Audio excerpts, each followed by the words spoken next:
The rise and fall of Nokia, from mobile king to forgotten brand. If you grew up in the late 90s or early 2000s, chances are you owned a Nokia phone. Maybe it was the iconic 3310, practically indestructible, with a battery that seemed to last forever. And of course, who can forget playing Snake for hours? For a time, Nokia wasn't just a phone company. It was the phone company. In fact, Nokia controlled over 40% of the global mobile phone market, selling hundreds of millions of devices every year. But then, almost overnight, it was gone. The same company that defined mobile phones failed to adapt to smartphones and collapsed. This is the story of how Nokia rose to dominate the world and then lost everything.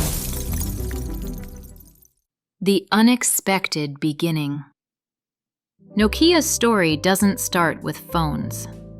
It begins way back in 1865 in Finland as a paper mill. Over the decades, Nokia expanded into rubber, cables, and electronics. By the 1980s, Nokia was experimenting with mobile communications. Their early phones were bulky and expensive, but they saw the future. In 1992, Nokia launched the Nokia 1011, one of the world's first GSM mobile phones. It was the start of a revolution. The rise of the mobile king. Throughout the 90s and early 2000s, Nokia became a household name. Their phones were durable, often described as indestructible, reliable, batteries that lasted days, affordable, catering to both rich and poor markets. By 2007, Nokia sold over 400 million phones a year.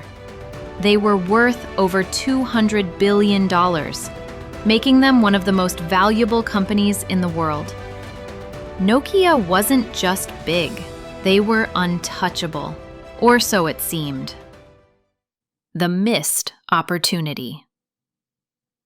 In 2007, Steve Jobs walked on stage and introduced the iPhone, a sleek touchscreen device that combined phone, internet, and media in one.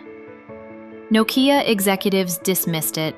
They believed people didn't want fragile glass phones. They believed physical keyboards would never go out of style. But consumers disagreed. The smartphone era had arrived. Here's where Nokia made their critical mistake: software.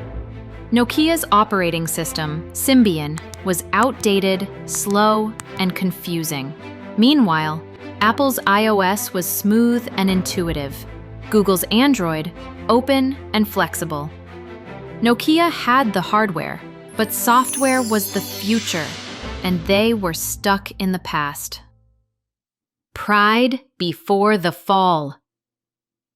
Nokia had chances to adapt. They could have embraced Android, but instead, they clung to Symbian, pouring resources into a failing system. By 2010, Android phones from Samsung, HTC, and others were flooding the market. Apple was redefining premium phones. Nokia was falling behind. In 2011, Nokia partnered with Microsoft, adopting Windows Phone. But it was too late. The market had already chosen Android and iOS. Collapse.